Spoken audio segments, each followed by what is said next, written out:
Bismillahirrahmanirrahim. Assalamualaikum warahmatullahi wabarakatuh. Innal hamdalillah nahmaduhu wa nasta'inuhu wa nastaghfiruh wa na'udzu billahi min shururi anfusina wa min sayyiati a'malina. May yahdihillahu fala mudilla lahu wa may yudlil fala hadiya lahu. Asyhadu an la ilaha illallah wahdahu la syarika lahu wa asyhadu anna Muhammadan abduhu wa rasuluh sallallahu alaihi wasallam wa ba'd. Ikhwati fillah rahimanallah wa jami'an. Insyaallah pada siang hari ini saya diminta untuk menyampaikan materi berkaitan dengan muamalah.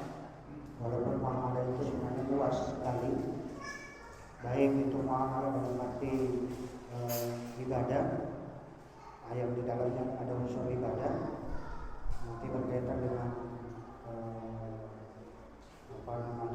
ada muamalah antara manusia, baik itu dalam masalah fikih Islam dan bisa juga berkaitan dengan akhlak. Kalau kaitannya dengan fikih Islam, muamalah dengan fikih Islam, yaitu mulai dari pembahasan mulai dari jual beli, dari jual beli sampai kemudian pembebasan budak. Itu kalau dalam pembahasan masalah fikih muamalah. Kalau berkaitan dengan muamalah antara manusia dengan yang lain, antara manusia dengan binatang, antara manusia dengan tumbuh-tumbuhan, atau antara manusia dengan makhluk yang lainnya, itu adalah kaitannya dengan akhlak. Nah, pada kesempatan siang hari ini saya akan menyampaikan berkaitan dengan muamalah akhlak yang diambil dari kitab, yaitu Mawsu'atul Akhlaq. Jadi kitab ensiklopedia akhlak Nabi Sallallahu Alaihi Wasallam. Ini bukunya ini 2 jilid. Insya Allah saya akan berusaha untuk menyampaikan sedikit demi sedikit, dan insya Allah materi ini akan saya saya share, saya kirimkan, dan silakan Anda pelajari. Dan insya Allah untuk pertemuan pertama saya mau mengangkat slide, untuk pertemuan berikutnya insya Allah mudah-mudahan semuanya bisa mendapatkan lembaran-lembaran kertasnya. Pertemuan siang hari ini saya mukaddimah artinya pembukaan sebelum kita memasuki materi akhlak, yaitu adalah mengapa kita berakhlak. Ini adalah pertanyaan yang muncul kenapa kita membahas masalah akhlak. Dan tentunya jamaah sekalian, kita ini manusia, orang mukmin khususnya, itu punya kewajiban agar memaksimalkan mengembalikan umat ini kepada akhlak Nabi Sallallahu Alaihi Wasallam. Dan Nabi SAW itu sudah mendapatkan istilahnya tazkiyah dari Allah Subhanahu wa taala dengan firman-Nya, wa innaka la'ala khuluqin 'adzim. Sesungguhnya engkau wahai Muhammad benar-benar memiliki budi pekerti yang luhur, budi pekerti yang agung. Dan jamaah sekalian rahimani wa rahimakumullah jami'an, seruan Islam tentang akhlak ini itu tentunya harus berdiri di atas akhlak yang terpuji. Berdiri di atas akhlak yang terpuji. Sementara akhlak terpuji itu merupakan tugas atau yang diemban oleh Rasulullah SAW. Jadi seluruh para nabi dan rasul itu justru mengemban yang namanya akhlak. Makanya semuanya para nabi itu adalah memiliki akhlak yang terpuji. Bahkan akhlak itu adalah Islam yang sebenarnya. Makanya Islam dengan akhlak itu nggak bisa dibedakan. Islam itu adalah akhlak, akhlak itu adalah Islam. Itu tidak bisa dibedakan, karena ini adalah satu kesatuan yang utuh, tidak bisa dipisahkan. Jadi tidak bisa dipisahkan, orang yang tidak berakhlak dianggap bukan Islam. Jadi Islam adalah akhlak, akhlak adalah Islam. Oleh karena itu adalah Nabi Shallallahu Alaihi Wasallam bersabda, yang ini adalah tugas Nabi Shallallahu Alaihi Wasallam. Nabi SAW bersabda, Inna ma'bu'istu liutami makarimal akhlak. Sesungguhnya saya diutus adalah untuk menyempurnakan akhlak yang terpuji. Apa itu akhlak terpuji? Akhlak terpuji adalah ajaran yang dihimpun untuk kita dari seluruh ucapan dan perbuatan. Ini adalah himpunan dari seluruh ucapan dan perbuatan yang dipraktekkan oleh Nabi Shallallahu Alaihi Wasallam. Karenanya ketika Nawas bin Sam'an bertanya kepada Nabi SAW tentang al-bir wal ism, tentang kebaikan dan dosa, maka Nabi SAW bersabda, al-birru husnul wal ismu ma haka bi nafsika wa karihta yattali alaihi nas. Ini disebutkan juga di kitab Arba'in An-Nawawiyah. Al-birru husnul khuluq. Kebaikan adalah budi pekerti yang terpuji. Jadi akhlak yang baik. Kebaikan itu adalah akhlak yang baik. Sementara dosa wal itsmu maha fi nafsika. Dosa itu adalah apa saja yang meresahkan hatimu.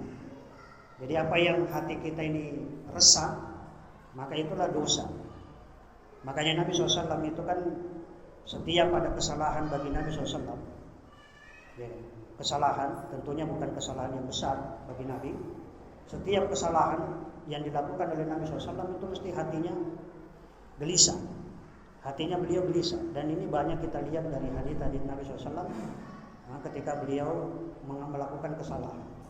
Dan yang kedua, setiap kesalahan Nabi SAW itu ditegur. Jadi Nabi SAW ketika melakukan kesalahan itu ada dua. Yang pertama adalah teguran langsung dari Allah, bahwa itu adalah salah, seperti kisah dalam surah Abasa wa Tawalla. Kemudian yang kedua, ketika Nabi SAW melakukan kesalahan itu mesti apa? Hatinya gelisah. Hati beliau resah, gelisah. Sebagaimana disebutkan dalam hadis Abu Hurairah dan juga hadis-hadis yang lain. Yang ketika Nabi SAW sholat asar 2 rakaat, sholat asar 2 rakaat yang mestinya 4 rakaat, beliau melakukan 2. Nah ini adalah kesalahan, tapi Nabi SAW tidak tahu kalau itu kesalahan. Artinya dia resah, langsung dia hatinya tidak tenang. Kenapa? Karena ada sahabat begitu keluar dari pintu masjid sambil mengatakan, aku syaratus sholat. Sholat ini dikosor. Begitu mendengar bahwa sholat dikosor, Nabi SAW langsung bangkit berdiri. Hatinya langsung bergetar, gelisah. Tapi dia berpikir apa yang membuat dia gelisah, kesalahan apa yang dia lakukan. Sampai kemudian Dzul-Yadaini memberanikan diri mengatakan, Ya Rasulullah, anasitam kusratus sholat. Ya Rasulullah, apakah engkau lupa atau engkau mengkosor sholat? Rasulullah mengatakan, ansa wala maksud. Saya tidak lupa dan saya tidak kosor. Kalau kemudian Dzul-Yadaini mengatakan, bala nasib. Kalau begitu engkau lupa ya Rasulullah. Kemudian apa? Nabi SAW untuk meyakinkan bahwa dirinya yang keliru, maka Nabi SAW bertanya kepada sahabat yang lain, akama yaqulu Dzul-Yadaini, betul nggak yang dikatakan oleh Dzul-Yadaini bahwa saya melakukan kosor? Qalu bala. Semua para sahabat menjawab iya. Nah, ini adalah baru Nabi SAW menambah 2 rakaat. Ini menunjukkan bahwa apa? Dosa itu akan selalu meresahkan hati. Maka semua, dan itu bisa kita lihat bahwa dosa apapun, orang yang memiliki hati yang bersih, setiap dosa yang dilakukan itu mesti hatinya resah, mesti hatinya gelisah, mesti hatinya itu tidak tenang. Itu dosa apapun, sekecil apapun dosa itu mesti akan apa? Tidak tenang. Makanya orang yang tidak merasa punya dosa, itu berarti orang itu tidak punya rasa malu. Orang itu tidak punya rasa malu. Makanya Nabi SAW menyatakan kalau orang itu sudah tidak punya rasa malu, ya silakan Anda berbuat sekehendak kalian. Silakan kamu berbuat apa saja yang kamu inginkan bagi mereka yang tidak punya rasa malu. Makanya nanti ada pembahasan tersendiri berkaitan dengan rasa malu, dan insya Allah itu juga akan kita sampai padanya. Taib itu yang pertama berkaitan pembahasan mengapa kita berakhlak. Yang kedua, pembahasan yang kedua bahwa akhlak itu lebih luas daripada yang kita bayangkan. Artinya sehingga kalau ada yang bertanya, kan tadi mengatakan Islam itu adalah akhlak, akhlak adalah Islam. Sebenarnya kalau kita melihat bahwa akhlak ini itu mencakup keseluruhan pembahasan berkaitan dengan Islam. Makanya Islam dengan akhlak itu adalah tidak bisa dipisahkan, karena semuanya baik dalam ibadah pun juga harus kita punya akhlak. Nanti akan banyak kita contoh, kita dapati, misalnya dalam sholat pun juga kita harus punya akhlak. Makanya Nabi SAW menyebutkan apa? Inna sholat dalam ayat inna sholat tanha 'anil fahsya'i wal munkar. Mestinya sholat itu akan mencegah kemungkaran dan memerintahkan kepada yang baik dan mencegah kemungkaran. Mestinya sholat itu mencegah dari kemungkaran. Berarti kalau orang yang tidak punya akhlak, orang yang tidak berakhlak, berarti apa? Berarti harus dilihat sholatnya benar apa tidak sholat. Itu dilihat akhlak itu sampai segitu. Demikian juga puasa. Puasa itu la'allakum tattaqun. Itu akan menjadikan kita menjadi orang yang bertakwa.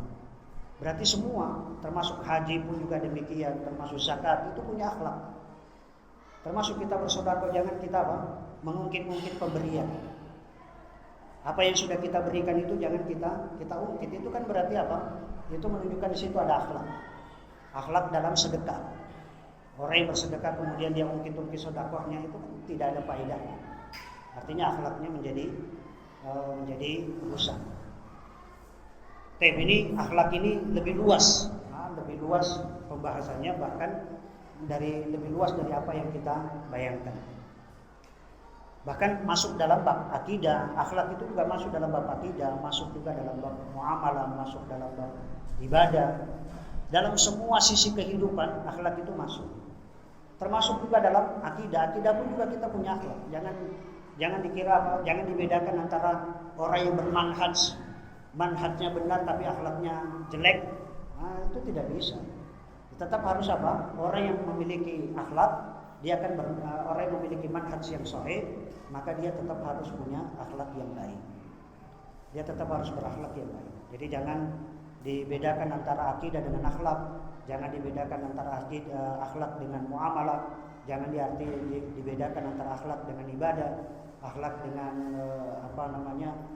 dalam semua bidang ilmu. Akhlak ini tetap harus lebih didahulukan. Bahkan nanti kalau ada satu kitab namanya Mawsu'atul Adab. Jadi ensiklopedia adab. Itu juga nanti akan disebutkan banyak dari asar-asar yang menunjukkan bahwasanya akhlak itu lebih diutamakan daripada yang lain. Imam Ahmad aja muridnya ada 5.000. Imam Ahmad ketika hadir dalam majelis ada 5.000 yang hadir di majelis Imam Ahmad. Tapi hanya 500 orang yang mencatat. Muridnya itu sekitar 500 orang yang mencatat apa yang disampaikan oleh Imam Ahmad. Tapi 4.500 itu semuanya adalah semuanya melihat dari akhlaknya.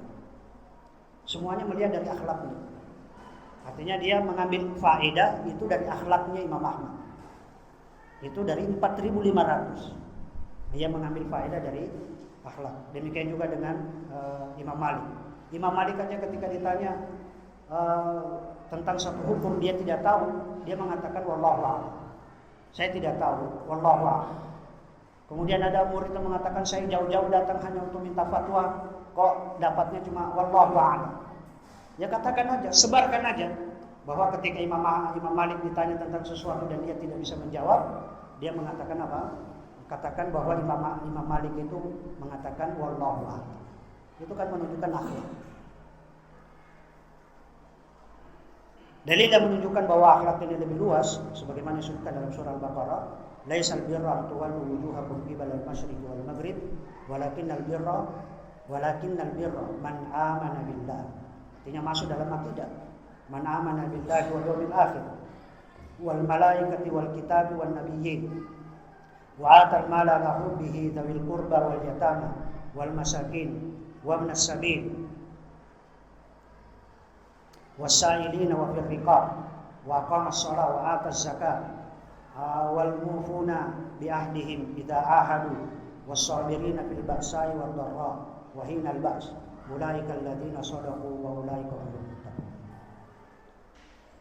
Laisal birra tuwallu wujuhakum qibala al-masyriqi wal maghrib. Bukanlah dikatakan kebaikan itu kalian menghadapkan wajahnya ke arah timur dan barat. Tetapi kebaikan itu adalah man amana billah, barang siapa yang beriman kepada Allah Subhanahu wa taala. Ini tentunya masalah akidah, masalah arkanul iman. Arkanul iman disebutkan beriman kepada Allah wal yaumil akhir dan hari akhir. Itu juga arkanul iman, wal malaika dan juga malaikat-malaikat. Kemudian wal kitab dan juga kitab, wan nabiyyin dan juga beriman kepada para nabi, wa atal mala ala hubbihi. Ini berkaitan juga dengan memberikan harta yang dicintai kepada kerabat, dzawil qurba wal yatama dan juga kepada anak-anak yatim, orang-orang miskin, wa ibnis sabil dan juga orang-orang yang dalam perjalanan, musabil. Ibnus sabil adalah musafir. Kemudian wasailin, di situ juga ada haknya orang-orang yang meminta. Kemudian wa fir riqab, juga di situ ada haknya untuk yang haknya harta itu berkaitan dengan memerdekakan hamba sahaya, wa aqamas shalah dan juga menegakkan salat, wa atas zakat dan zakat, wal mufuna bi ahdihim dan orang-orang yang menepati janji. Ini kaitannya dengan muamalah. Idza ahadu was-sabirina fil ba'sa'i wad dharra, dan orang-orang yang sabar dalam kemiskinan, kemelaratan, penderitaan dan wahinal ba's juga dalam peperangan. Ulaika alladziina shadaqu wa ulaika humul muttaqun. Mereka itulah orang-orang yang benar dan mereka itulah orang yang benar. Jadi ini menunjukkan bahwa akhlak itu lebih luas pembahasan. Jadi masuk dalam semua bidang ilmu. Jadi akhlak itu masuk dalam semua bidang ilmu. Bahkan misalnya kita belajar hadis pun juga, maka akhlak itu tetap harus didahulukan. Artinya apa? Ketika kita belajar hadis adalah apa yang kita dahulukan itu adalah perkataan Nabi SAW. Itu adab. Dan ini juga menjadi coba kita renungkan. Allah kan menyebutkan dalam surah Al-Hujurat ya ayuhan nabi la tarfa'u aswatakum fawqa sawtin nabi. Di situ adalah apa? La tuqaddimu baina yadayillahi wa rasul. Jangan kalian mendahulukan perkataan Allah dan Rasulnya. Artinya apa? Ini termasuk adab. Bahwa setiap kita mendengarkan ayat Al-Quran itu mestinya adalah apa? Mestinya akan menambah keimanan kepada kita. Jadi jangan sampai kita mendengarkan ayat Al-Quran itu hanya sekedar mendengarkan ayat dan tidak ada asar, tidak ada pengaruhnya sama sekali di dalam jiwa kita. Demikian juga ketika kita mendengarkan hadits Nabi SAW, itu seolah-olah bahwa perkataan manusia itu lebih utama daripada perkataan Nabi. Itu jangan sampai. Jangan sampai kita mengatakan perkataan Ustaz itu lebih bermutu daripada sabda Nabi SAW. Dan ini banyak kita rasakan dan jangan sampai kita rasakan yang seperti itu. Mestinya apa? Ketika kita mendengarkan ayat-ayat Al-Quran dan hadits dari Nabi SAW, mestinya itu adalah lebih menambah keimanan kita dan lebih mengokohkan keimanan kita dan lebih menunjukkan kepada akhlak yang mulia daripada kita hanya mendengarkan perkataan-perkataan manusia. Bahkan Abdullah bin Abbas sendiri dan juga sahabat-sahabat yang lain mengatakan apa? Saya khawatir akan turun hujan batu kepada kalian ketika saya mengatakan perkataan Allah dan Rasulnya, kalian mengatakan apa? Perkataan Abu Bakar dan Umar. Artinya jangan sampai perkataan Abu Bakar dan Umar itu lebih kita dahulukan daripada perkataan Allah dan Rasul. Padahal siapa yang tidak kenal Abu Bakar, siapa yang tidak kenal Umar bin Khattab radhiyallahu taala. Abu Bakar adalah orang yang paling bagus, paling baik akhlaknya, manusia yang terbaik setelah para nabi dan rasul. Itu adalah Abu Bakar As-Siddiq. Manusia yang terbaik setelah para nabi dan rasul. Kemudian Umar adalah juga manusia yang terbaik setelah para nabi dan rasul, setelah Abu Bakar As-Siddiq. Itu tidak ada khilaf. Kalau ditanya manusia yang terbaik itu siapa? Tentunya adalah Rasulullah SAW. Itu tidak ada perselisihan. Di alam semesta ini makhluk yang terbaik itu adalah Rasulullah SAW. Kemudian setelah itu adalah ulul azmi. Ulul azmi. Nah, yaitu adalah para Nuh dengan Ibrahim. Kemudian setelah itu adalah Musa dan Isa. Setelah itu para rasul keseluruhan. Setelah itu para nabi secara keseluruhan. Setelah itu baru Abu Bakar As-Siddiq. Setelah itu baru Umar bin Khattab. Setelah itu Utsman bin Affan. Dan setelah itu Ali bin Abi Thalib. Kemudian setelah itu adalah apa? Setelah Ali bin Abi Thalib, disitulah mulai terjadi perselisihan. Apakah Sa'ad bin Abi Waqqas lebih utama daripada Abdurrahman bin Auf?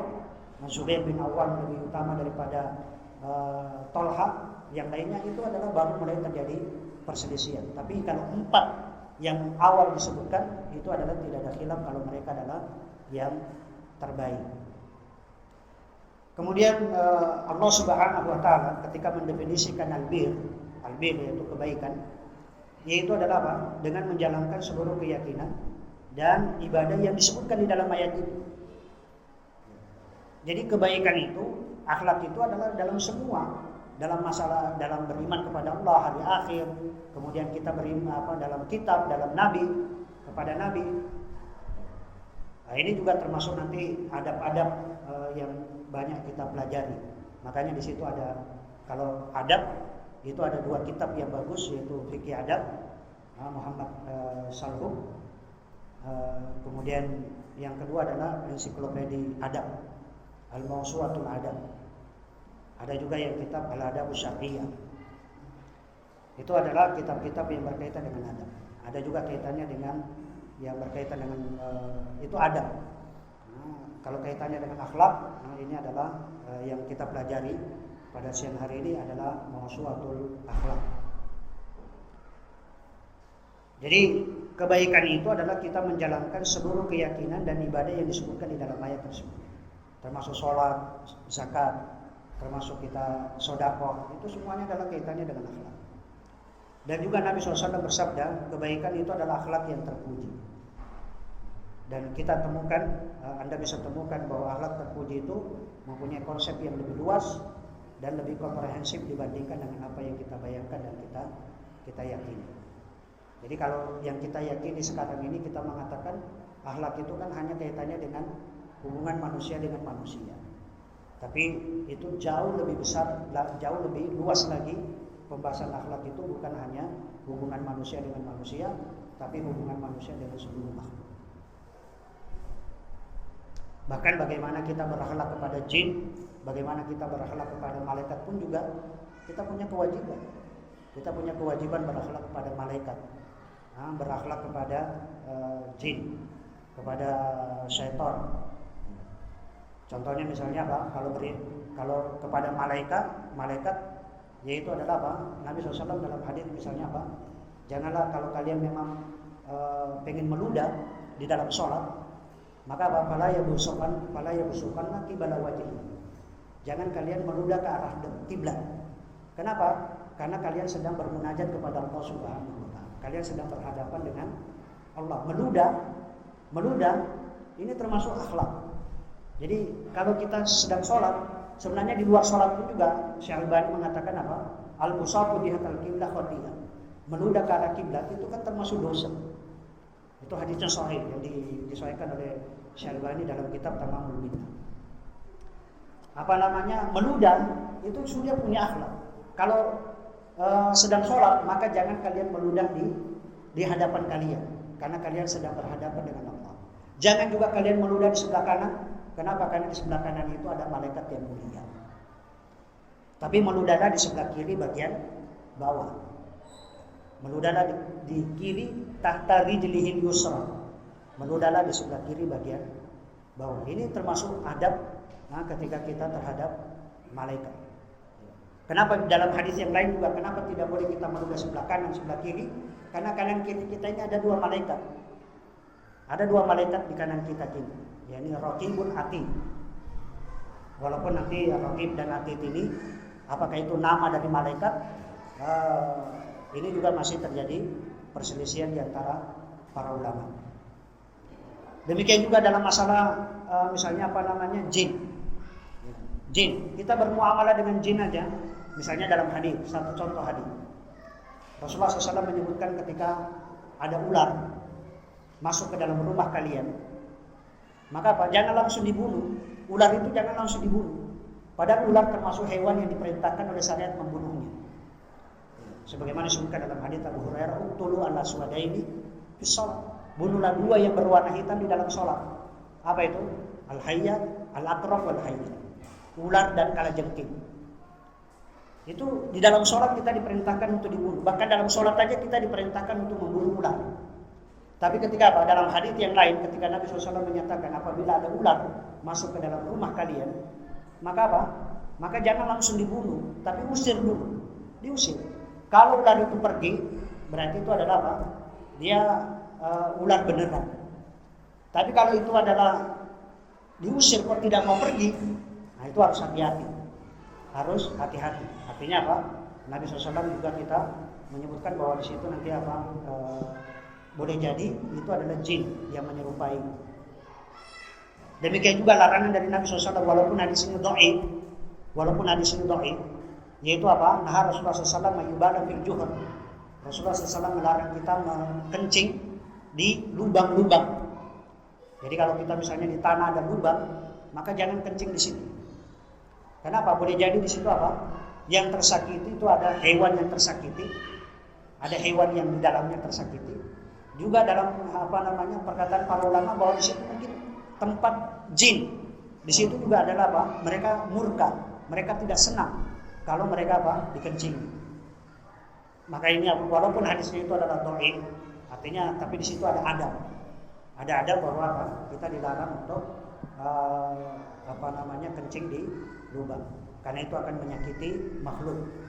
Nah, apakah itu hewan, apakah itu jin yang bertempat tinggal di tempat tersebut.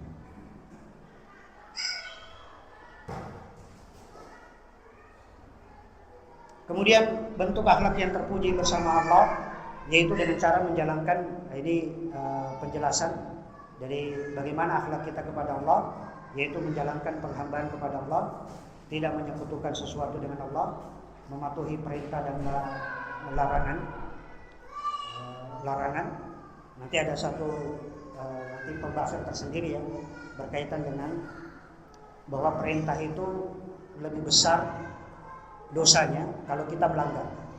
Larangan meninggalkan perintah itu lebih besar dosanya daripada larangan meninggalkan dosa. Karena itu adalah kenapa? Karena perintah itu besar pahalanya, menjalankan perintah itu lebih besar pahalanya daripada kita meninggalkan dosa. Itu nanti ada pembahasan tersendiri yang insya Allah juga akan kita bahas, yang ditulis oleh Ibnul Qayyim al-Jauziyah. Di sini adalah berkaitan dengan perintah dan larangan dari Allah Subhanahu wa taala. Artinya jika perintah Allah datang, maka adalah respon kita itu adalah kita mengatakan sami'na wa ata'na. Setiap perintah dari Allah, maka kita mengatakan sami'na wa ata'na. Jadi bukan hanya, ada ulama yang lain mengatakan begini, bukan hanya sami'na wa ata'na itu dalam ayat Al-Qur'an. Sebagaimana yang kita sebutkan tadi, bahwa harus betul-betul ada usaha dari dalam diri kita ketika kita mendengarkan ayat Al-Qur'an itu adalah supaya kita supaya menambah keimanan. Di situ ada penambahan keimanan. Kenapa? Karena keistimewaan dari Al-Qur'an itu adalah idza tuliyat alaihim ayatuhu zadathum imanan. Mestinya seorang mukmin ketika dibacakan ayat-ayat Al-Qur'an itu mestinya zadathum imanan. Itu akan bertambah keimanannya. Jadi bukan ayat Al-Qur'an itu dijadikan sebagai pengusir syaitan. Sangat murah sekali kalau Al-Qur'an itu hanya sebagai pengusir syaitan. Ayat kursi digantung di rumah, digantung dalam rangka untuk mengusir syaitan, itu sangat murah sekali.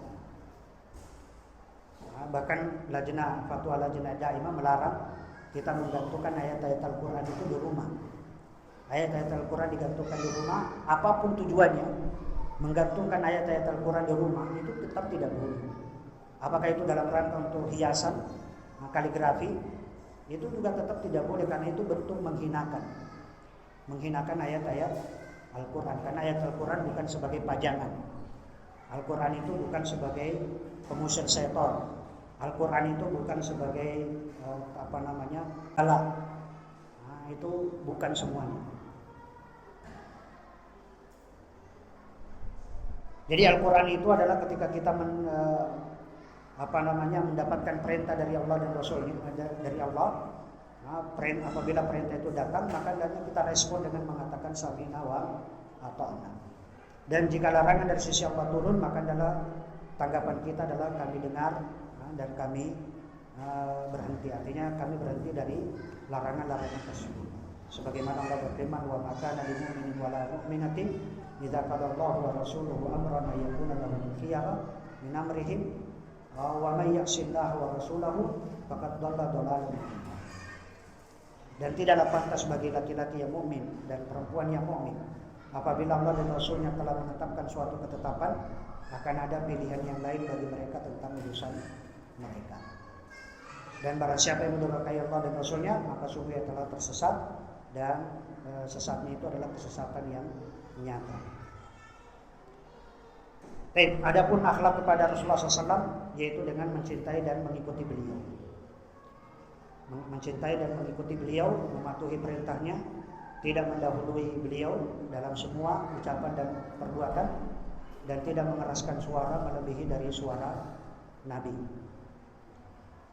Ini juga sebagaimana yang kita sebutkan dalam surah Al-Hujurat, yaitu adalah larangan bagi kita di situ ada perintah untuk mendahulukan perkataan Nabi, perkataan Allah dan Rasulnya dibandingkan dengan perkataan manusia lainnya. Dan juga larangan bagi kita mengeraskan suara melebihi daripada perkataan Nabi Shallallahu Alaihi Wasallam. Adapun nanti bentuk mengeraskan suara melebihi suaranya Nabi SAW itu adalah bentuk penolakan. Bentuk penolakan. Itu adalah bentuk penolakan. Bahkan nanti ada beberapa asar. Nanti ada asar-asar orang-orang yang menentang hadits Nabi SAW. Orang-orang yang menentang hadits Nabi SAW, menolak hadits Nabi SAW, itu ada ancaman-ancaman tersendiri. Nanti ada satu misalnya jadi kisah-kisah yang berkaitan dengan ini. Nah, yaitu ada ancaman bagi mereka yang menolak hadits Nabi SAW. Misalnya apa? Saya ambil contoh, misalnya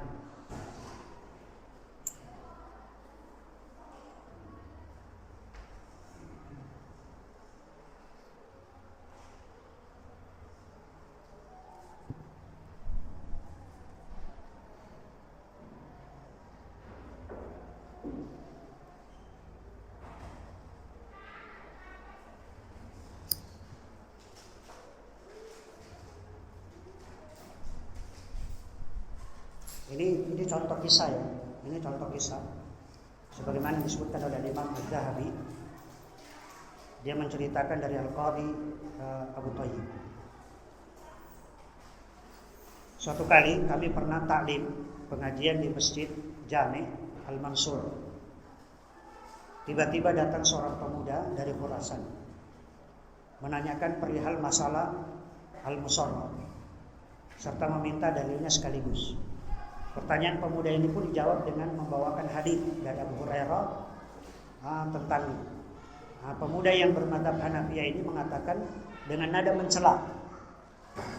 Abu Hurairah itu tidak diterima hadisnya. Belum selesai ucapannya, kemudian ada ular besar yang menjatuhkan diri dari atap masjid. Melihatnya, manusia pun berlarian ketakutan. Ular tersebut terus mengejar pemuda tadi yang sedang berlari. Dikatakan kepadanya, taubatlah, taubatlah. Pemuda ini mengatakan, saya bertobat. Yang akhirnya apa?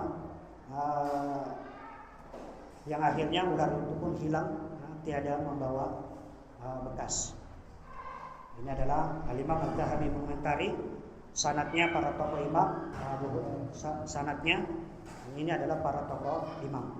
Abu Hurairah merupakan sosok sahabat yang sangat kuat hafalannya terhadap hadits Nabi SAW secara huruf per huruf. dan beliau telah menyampaikan hadis tentang al-musarrah secara lafaznya. Ini contoh bahwa orang yang menolak hadis Nabi SAW itu pun juga adalah apa? Ada ancaman yang diberikan. Ini salah satu contoh aja, dan masih banyak lagi contoh-contoh yang lain. Seperti misalnya juga orang yang akibat mencela hadis Nabi Shallallahu Alaihi Wasallam.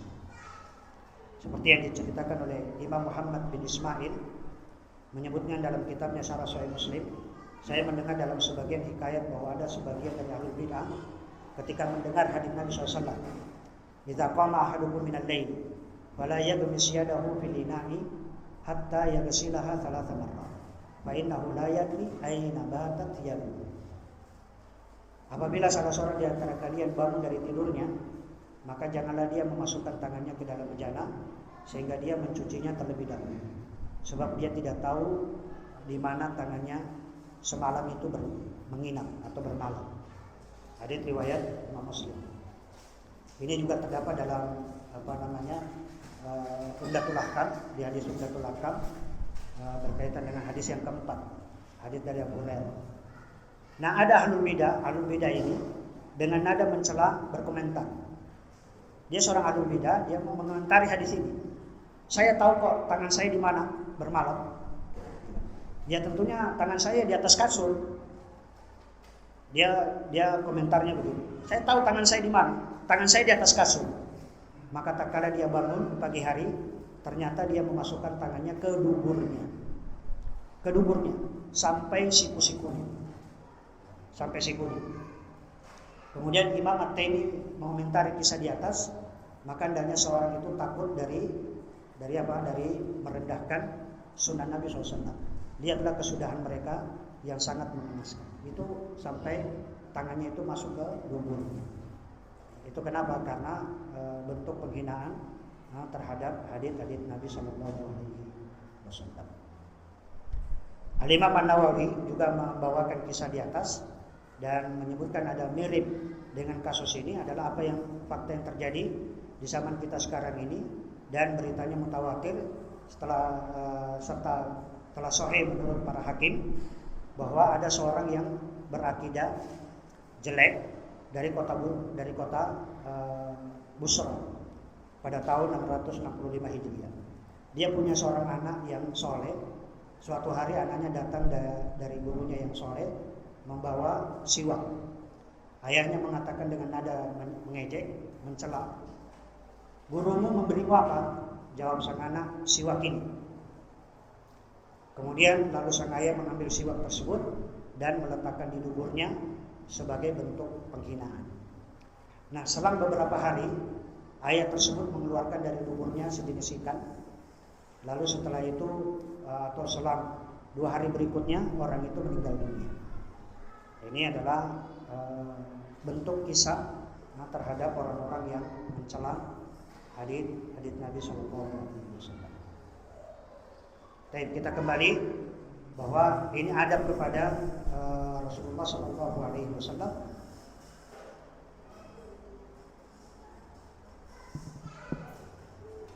Adalah kita harus mencintai dan mengikuti beliau, mematuhi perintahnya, tidak mendahului beliau dan tidak mengeraskan suara melebihi suara Nabi SAW.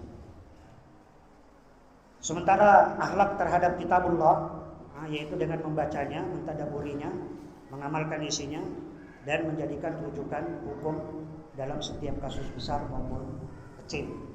Ini juga pembahasan tersendiri berkaitan dengan adab terhadap Al-Quran.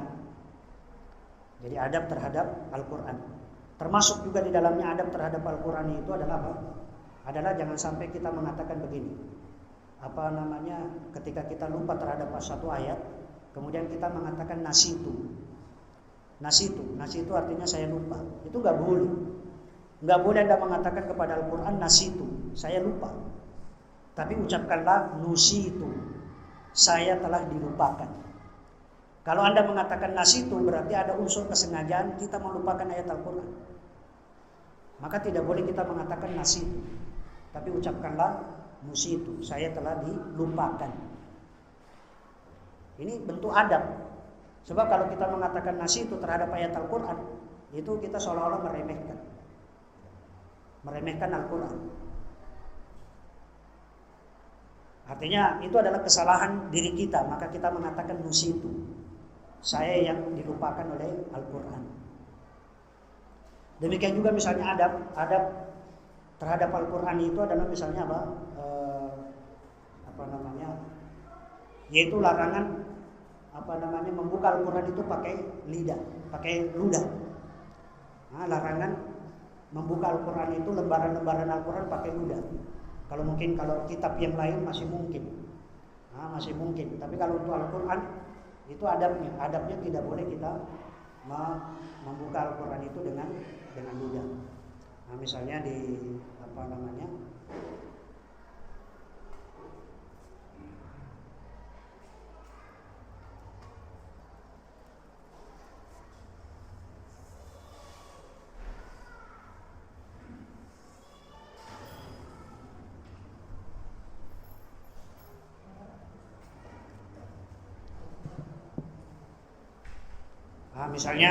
saya ambil di salah satu adab ya, yang kalau saya sebutkan tadi.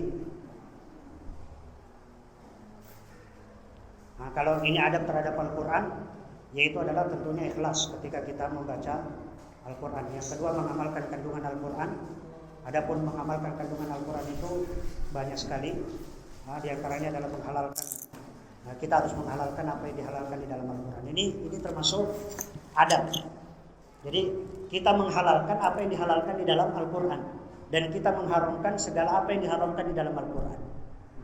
Kalau Al-Quran mengatakan hurrimat alaikumul maitatu waddam wa lahmul khinzir, ya sudah, kita mengharamkan yang namanya al-maita, bangkai, kita mengharamkan yang namanya darah, kita mengharamkan yang namanya lahmul khinzir, wa ma uhilla li ghairillahi bihi. Demikian juga ketika Allah mengharamkan zina, wala taqrabuz zina innahu kana fahishatan wa sa'a sabila, maka kita pun juga harus mengharamkan. Jangan sampai kita menghalalkan yang namanya zina.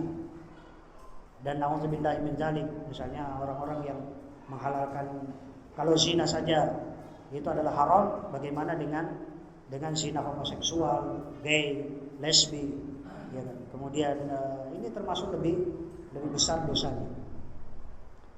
Kemudian juga misalnya terhadap Al-Quran adalah untuk selalu mengingat Al-Quran dan menjaganya. Mengingat itu adalah dengan cara apa? Kita membiasakan membaca Al-Quran, itu mengingat. Tapi kalau menjaganya, yaitu tentunya dengan konsisten mempelajari dan mentadaburinya. Kemudian yang keempat tadi yang saya sebutkan, jangan kita mengatakan saya telah lupa ayat atau surah Al-Quran. Itu nggak boleh. Tapi hendaknya kita mengatakan saya telah dibuat lupa, hafalanku hilang, atau telah dibuat lupa. Ini yang adab terhadap Al-Quran. Kemudian juga kewajiban menghayati dan memperhatikan kandungan isi Al-Quran. Kemudian juga ini termasuk adab ya, silahkan membaca Al-Quran bisa sambil berbaring, berjalan, kemudian di atas kendaraan dan yang lainnya. Kemudian adab tidak boleh menyentuh Al-Quran kecuali orang yang dalam keadaan suci. Tapi ini bentuk adab-adab terhadap Al-Quran. Dan yang terakhir, di terakhir itu adalah berkaitan dengan ini apakah ada doa khatmul Quran?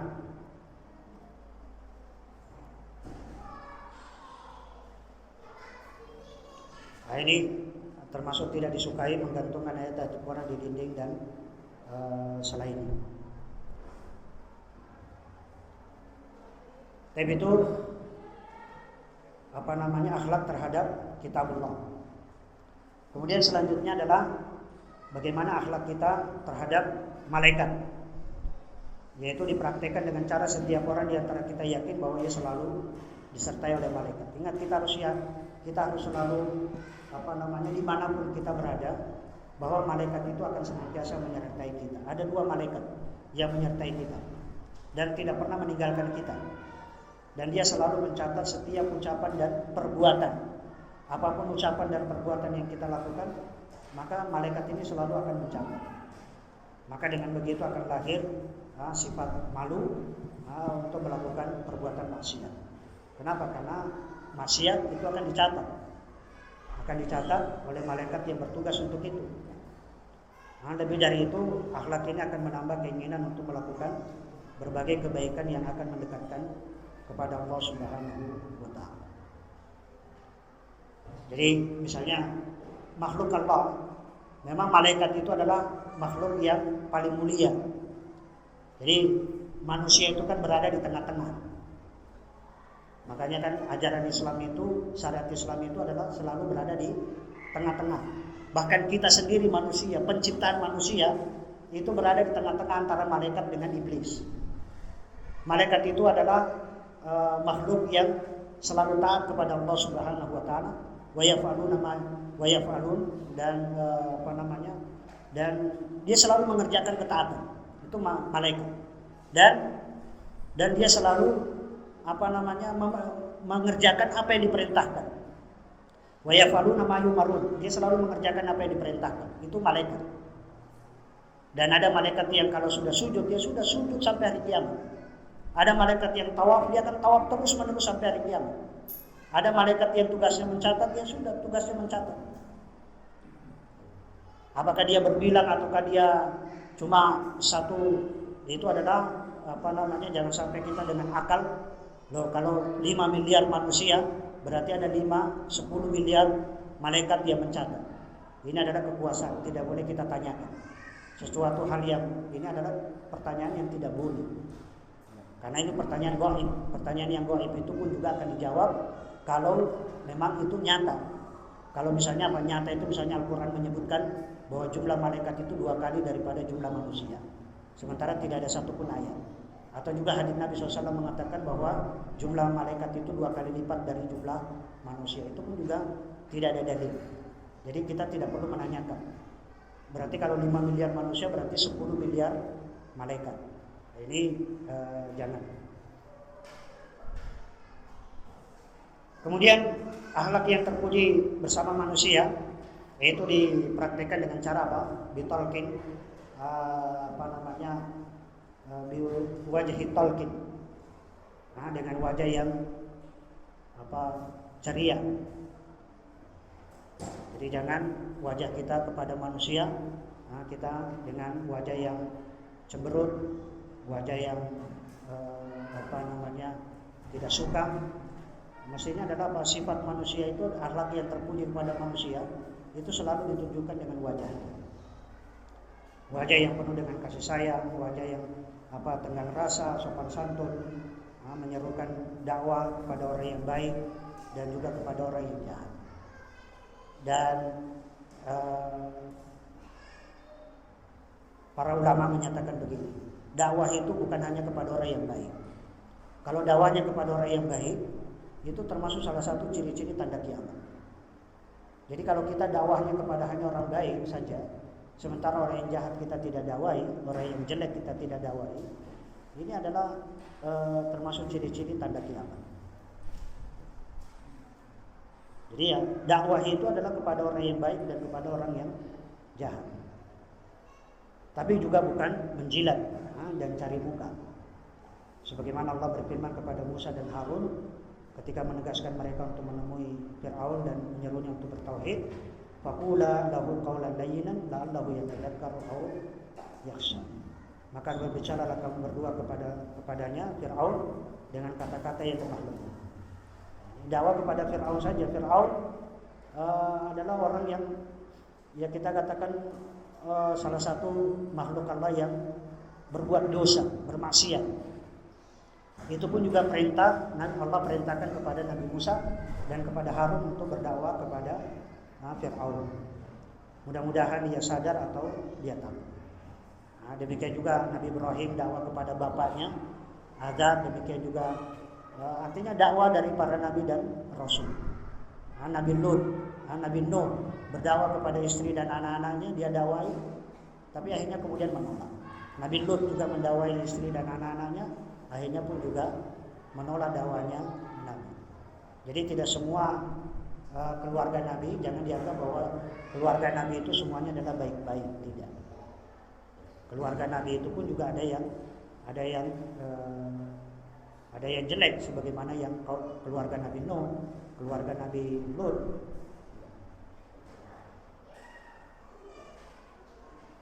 Tapi ada juga keluarga yang jahat, tapi itu baik, seperti istri Fir'aun. Nah, istri Fir'aun itu adalah itu adalah orang yang baik. Padahal apa? Kita itu tidak lebih utama dari Musa dan Harun alaihissalam. Orang yang kita dakwahi pun juga tidak lebih jahat daripada Fir'aun. Artinya kalau kita sekarang, kondisi kita sekarang ini dalam dakwah, ketika kita mendakwahkan, itu kita tidak lebih bagus daripada Musa dan Harun. Tapi ketika kita mendakwai orang yang jahat, pun juga kita dakwahi, itu tidak lebih jahat daripada Fir'aun. Makanya kalau sekarang ini kita ini kalau misalnya diusir, dakwah kita tidak diterima, ditolak, itu kan masih mending. Kalau Nabi SAW dulu ketika berdakwah mereka dilempari, ya kan? Dilempari batu, dilempari kotoran, itu adalah apa? Dituduh macam-macam, dituduh tukang sihir, pendusta. Itu Nabi SAW. Nah kalau kita baru dituduh satu aja dengan ucapan, maka apa? Kemudian kita mutung dengan dakwah, kemudian putus asa dengan dakwah, itu adalah apa? Kita ini dakwah kita itu masih mending. Tidak lebih jahat daripada Fir'aun, dan kalaupun kita berdakwah kepada orang yang baik, itu pun kita tidak lebih utama daripada Musa dan Harun. Kemudian yang ketiga, pembahasan yang ketiga, apa itu sebenarnya akhlak? Kita bicara tentang mengapa kita berakhlak. Kemudian juga akhlak itu lebih luas pembahasannya. Yang jadi pertanyaan, apa itu akhlak? Akhlak secara bahasa itu bentuk jamak dari kata khuluq. Khuluq artinya perilaku dan tabiat manusia dari sejak lahir. Dan kata akhlak itu tersusun dari 3 huruf, kha, lam, dan qaf, yang menunjukkan makna menetapkan sesuatu. Ar-Raghi menerangkan kata al-khalaq, al-khuluq, dan al-khuluq mempunyai makna dasar yang sama. Akan tetapi al-khalaq dikhususkan untuk makna penciptaan wujud. Al-khalaq itu artinya makhluk, artinya penciptaan wujud, bentuk dan rupa lahiriah yang tertangkap oleh penglihatan. Adapun al-khuluq memiliki makna khusus, kekuatan dan karakter yang ditemukan dengan mata batin. Jadi kalau al-khalaq itu adalah kaitannya dengan zahir, kalau al-khuluq itu kaitannya dengan batin. Makanya nanti akhlak akhlak itu ada yang zahir, ada yang batin. Ada yang zahir. Yang zahir tadi seperti contohnya tadi dari wajah itu sudah bisa. Wajahnya dengan ceria, dengan banyak senyum. Ini dari sisi wajah. Makanya juga dari sisi batin itu kaitannya dengan keikhlasan, rasa cinta, rasa takut, kesabaran, kemudian nanti waroknya, zuhudnya, kemudian syukurnya, itu kaitannya dengan batin. Maka Syekh Utsaimin mengatakan begini, ada satu kaidah yang harus kita perhatikan, kita pegangi, yaitu adalah ikhtilafu zawahirihi ikhtilafu bawatinihi. Sababu ikhtilafi zawahirihi tadullu ala bawatinihi. Sebab perselisihan zahir itu menunjukkan batinnya. Kalau ada orang yang wajahnya tidak ramah, wajahnya tidak menunjukkan keramahan, tidak menunjukkan kasih sayang, tidak menunjukkan, itu dari sisi wajah itu menunjukkan batinnya, menunjukkan hatinya itu juga tidak suka. Itu itu kaidah. Makanya apa? Makanya yang kita harus tunjukkan itu adalah dari sisi akhlak kita itu adalah apa? Dari muamalah kita dengan orang lain. Karena muamalah yang kelihatan itulah yang orang tidak akan menilai bagaimana syukur kita, sabar kita, keikhlasan kita. Itu tidak bisa mengukur, karena itu adalah batin. Yang diukur itu adalah dari sisi apa yang nampak, yang kelihatan. Nah, yang kelihatan inilah yang menunjukkan bahwa itu adalah batinnya. Karena sebab perselisihan zahir itu menunjukkan sebab perselisihan batinnya. Sebagaimana disebutkan dalam hadis dari Nabi SAW, yaitu adalah larangan dari Nabi SAW, yaitu adalah menyelisihi imam. Menyelisihi imam. Karena menyelisih imam itu adalah apa? Itu menunjukkan zahirnya. Menunjukkan zahir. Orang yang tidak mau meluruskan, termasuk shaf. Orang yang tidak mau meluruskan dan merapatkan shaf itu zahir. Tidak mau lurus dan tidak mau merapatkan shaf itu zahir. Berarti apa? Menunjukkan batinnya, bahwa dia tidak ingin juga bersatu dengan yang lain. Jadi kalau ada orang yang kita tidak mau rapat, tidak mau shafnya tidak mau rapat, tidak mau lurus, itu menunjukkan zahir. Berarti zahirnya apa? Menunjukkan batinnya. Batinnya lebih tidak disukai. Baik, dalil yang menunjukkan bahwa akhlak ini sebagaimana disebutkan oleh Allah, wa innaka la'ala khuluqin 'adzim. Jadi al-khuluq al-'adzim di sini sebagaimana disebutkan oleh Imam At-Tabari, artinya itu budi pekerti yang luhur. Maksudnya budi pekerti Al-Qur'an yang diajarkan oleh Allah di dalam Al-Qur'an, yaitu Islam dan syariat-syariatnya.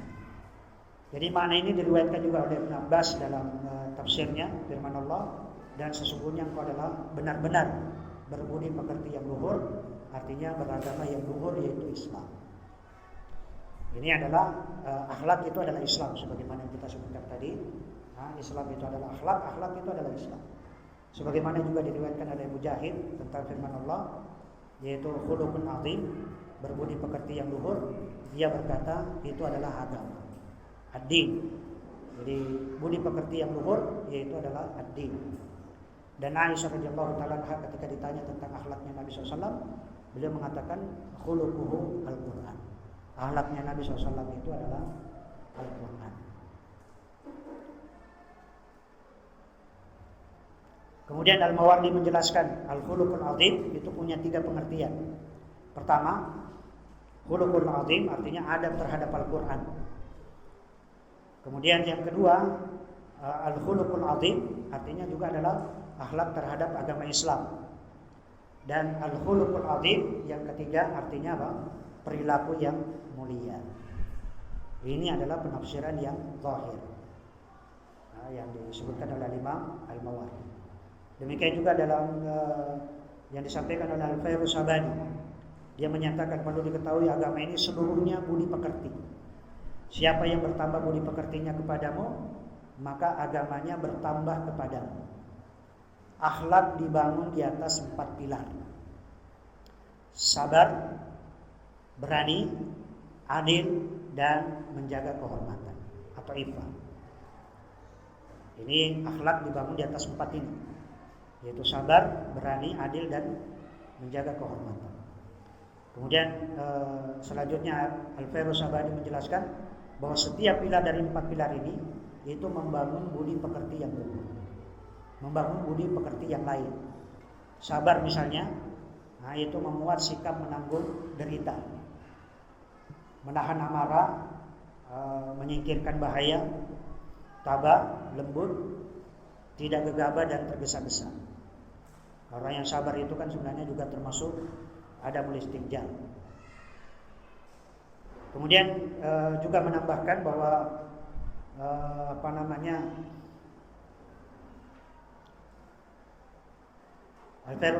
Al-Fairuz Sabani menambahkan sikap moderat yaitu tawassut merupakan tempat bertumbuhnya seluruh akhlak mulia dari 4 pilar di atas. Nanti akan ada kita katakan sabar itu kan berada di antara 2 kejelekan. Jadi sabar itu berada di antara 2 kejelekan. Apa 2 kejelekan dari sabar itu? Sabar itu berada di antara 2 kejelekan, yaitu adalah apa? Boros dan pelit. Itu sabar.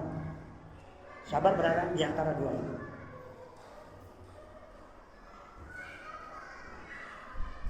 Makanya dikatakan apa? Bahwa nanti akan termasuk sikap moderat yaitu tawassul. Jadi semua nanti kebaikan-kebaikan itu selalu berada di antara dua kejelekan. Di antara dua kejelekan. Termasuk juga di dalamnya semua dalam bab akidah, dalam bab Islam, dalam bab ibadah, dalam bab muamalah itu semuanya harus berada di antara dua, yaitu bainat tafrid wa bainal ifrat. Bainal ifrat wa bainat tafrid. Di antara berlebih-lebihan dan di antara meremehkan. Beriman kepada Rasul itu kan berada di antara dua, yaitu adalah apa? Berlebih-lebihan terhadap Nabi dan Rasul, yaitu menganggap bahwa Nabi dan Rasul itu sampai pada tingkat ketuhanan, itu berlebih-lebihan. Merendahkan itu adalah apa? Menganggap bahwa Nabi dan Rasul itu kan manusia biasa, sama dengan kita. Kalaupun dia sebagaimana disampaikan oleh Musailam al-Kadzdzab. Musailam al-Kadzdzab ketika dia pengen menandingi ayat Al-Quran, dengan dia mengatakan al-fil wa mal-fil wa ma adraka mal-fil. Ketika ditanya, Musailam mengatakan saya juga bisa membuat ayat Al-Quran. Yaitu adalah apa? Al-fil wa mal-fil. Gajah, apakah itu gajah? Wa ma adraka mal-fil. Dan tahukah kamu apa itu gajah? Abdullah bin Mas'ud waktu itu masih kafir, masih musyrik. Dia mengatakan kadzdzabta, engkau adalah pendusta.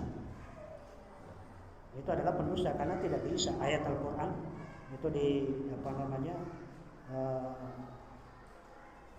Islam itu berada di tengah-tengah antara berlebih-lebihan. Makanya ketika kita bersyahadattain asyhadu anna Muhammadan abduhu wa rasuluh.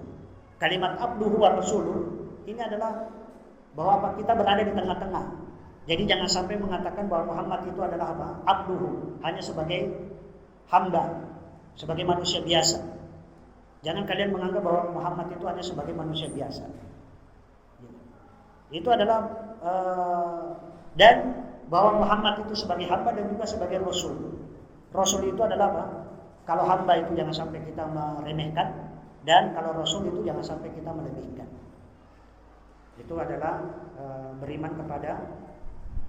Adapun beriman kepada yang lain juga demikian, termasuk sholat yang kita kerjakan itu pun juga berada di tengah-tengah. Jadi jangan berlebih-lebihan dalam mengerjakan sholat dan jangan juga meremehkan. Adapun secara istilah, akhlak itu adalah kondisi jiwa yang mendorong manusia berbuat tanpa pertimbangan dan kehendak. Pada sebagian orang akhlak ini telah menjadi karakter dan tabiat. Namun pada sebagian yang lain, akhlak hanya terbentuk melalui proses olah jiwa atau riyadhah dan kerja keras. Seperti sifat dermawan kadang ditemukan pada banyak orang tanpa olah jiwa dan tanpa belajar. Begitu juga dengan sifat berani, itu tidak. Terkadang sifat berani ini tidak harus dengan dipelajari, tidak harus dengan olah jiwa, tidak harus dengan tanpa belajar. Biasanya ada orang yang berani. Misalnya baik hati, menjaga diri, adil, dan akhlak terpuji lainnya, itu adalah apa? Itu adalah akhlak yang banyak orang tanpa olah jiwa dan tanpa melalui pelajaran. Al-Jurjani menyatakan akhlak ialah istilah yang mengungkapkan tentang kondisi jiwa yang stabil dan sumber keluarnya perbuatan dengan ringan dan mudah tanpa memerlukan pemikiran dan pertimbangan.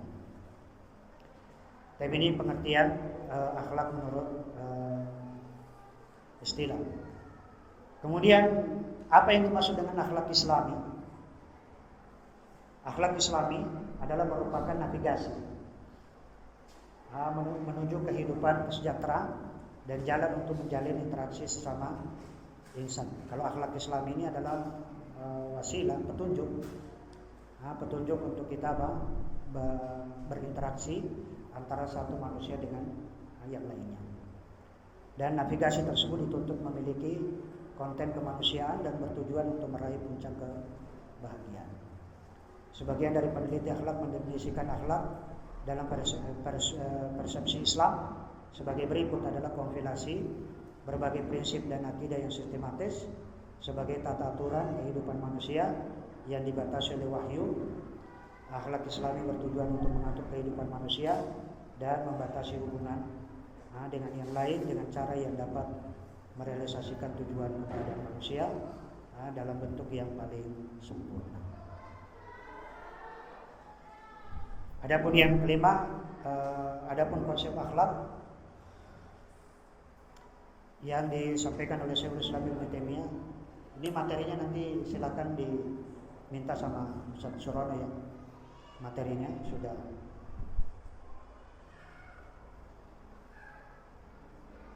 Adapun konsep akhlak menurut Syekhul Islam Ibnu Taimiyah itu adalah terdiri dari beberapa unsur.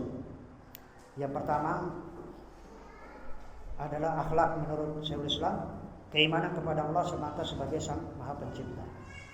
Jadi orang yang memiliki akhlak itu dikatakan bahwa dia adalah memiliki keimanan kepada Allah sebagai Sang Maha Pencipta. Kita harus meyakini bahwa akhlak itu adalah pencipta, bahwa Allah itu adalah pemberi rezeki. Allah itu adalah yang memiliki kerajaan, dan di tangannya lah segala tauhid rububiyah. Rububiyah itu kaitannya dengan perbuatan Allah. Tauhid rububiyah itu artinya ifradullah ta'ala bi af'alihi, adalah mengesahkan Allah dalam semua perbuatan Allah. Itu namanya tauhid rububiyah. Seperti apa perbuatan Allah mencipta, itu perbuatan Allah. Maka kita harus meyakini, mengesahkan Allah bahwa Allah satu-satunya yang menciptakan.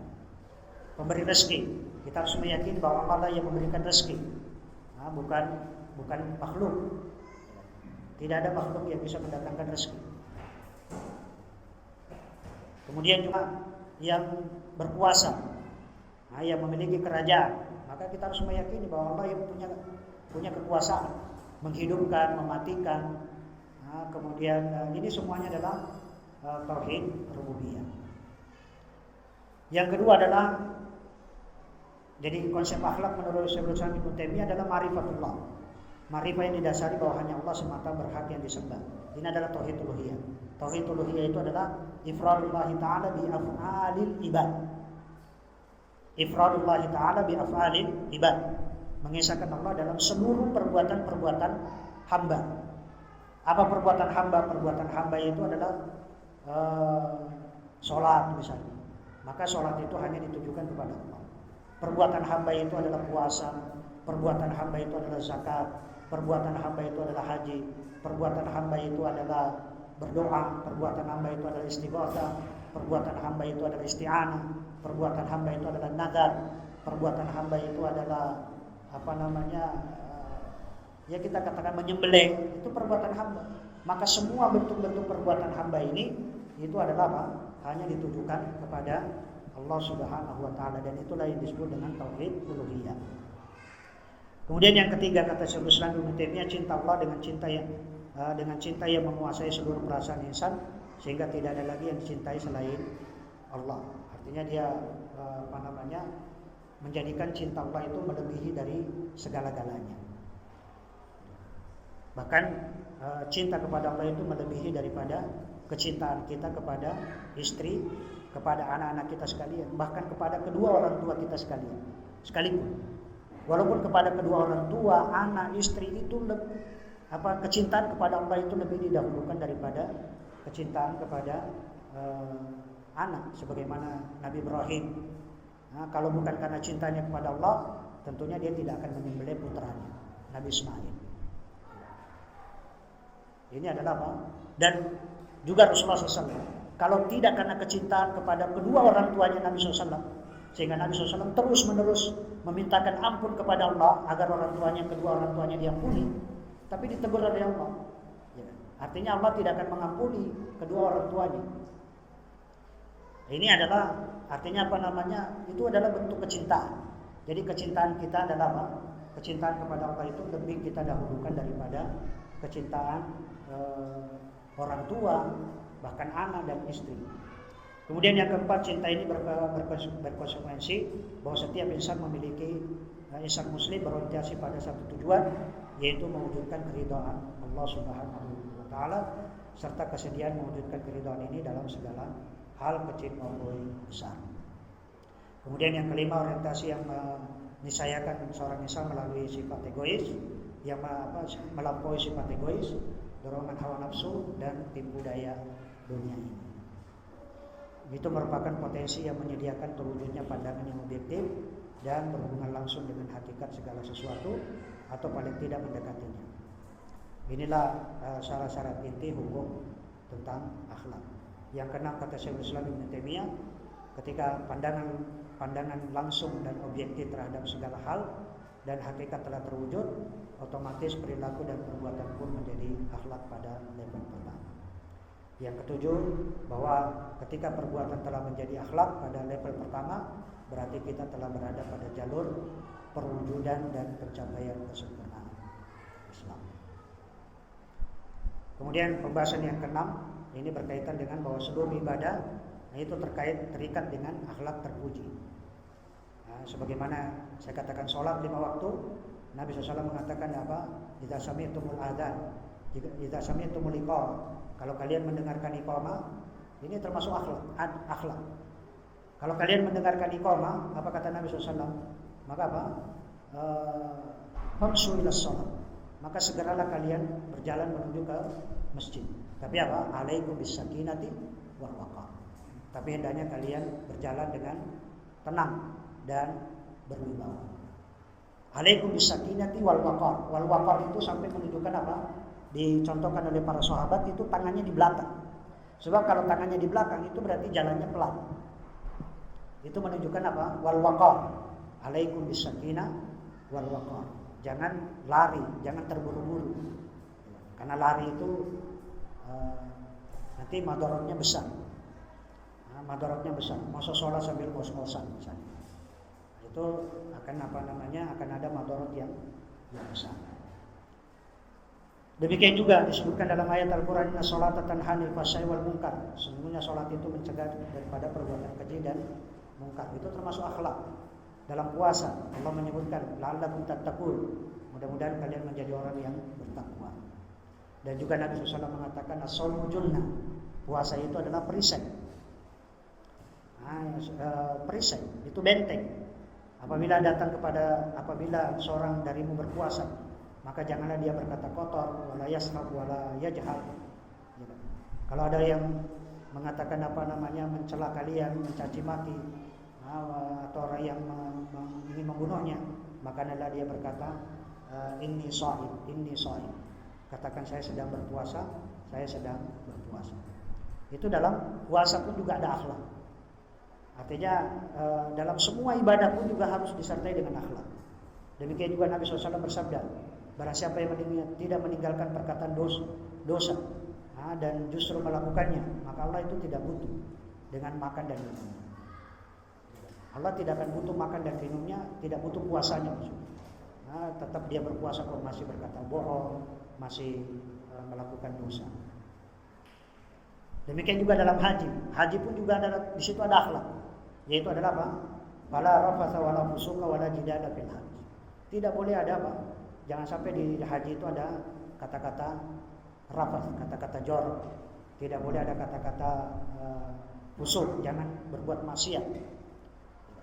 Haji untuk berbuat maksiat, itu nggak boleh. Mumpung lagi haji, saya pengen memungut barang-barang yang ada di haram, di tanah haram. Banyak barang kececer. Ada barang-barang kececer, ada dompet yang kececer. Wah, ini kesempatan. Ada perhiasan yang jatuh, kesempatan. Itu nggak boleh. Memungut barang yang ada di tanah haram itu adalah dosa dan maksiat. Itu nggak boleh. Jadi barang kececer itu nggak boleh. Kita mengambil dengan niat untuk mengumumkan, itu pun juga jangan. Kalau Anda mengambil diserahkan kepada polisi, maka itu adalah dibolehkan. Tapi kalau Anda mengambil dengan niat nanti saya umumkan, ya ini adalah nggak boleh diambil. Barang yang kececer di tanah haram. Tentang zakat, juga adalah apa? Karena zakat itu adalah tutahhiruhum wa tuzakkihim biha. Itu juga di situ ada akhlak. Karena zakat itu akan apa? Membersihkan jiwa. Membersihkan dan menyucikan jiwa mereka. Demikian juga dalam sedekah, itu tidak boleh ada apa? Tidak boleh ada yatbauha adza. Jangan sampai sedekah itu diiringi dengan menyakiti. Nah, ya, menyakiti. Nasi tapi menyakiti. Demikian juga tidak boleh menyebut-nyebut. Ya ayyuhalladzina amanu la tubtilu shadaqatukum bil manni wal adza. Kemudian hubungan suami istri itu juga harus dengan apa? Kalau Anda pengen menceraikan istri, ya sudah, ceraikan dengan cara yang baik. Ceraikan dengan cara yang baik. Karena Allah menyebutkan fa imsakun bima'ruf aw tasrihun biihsan.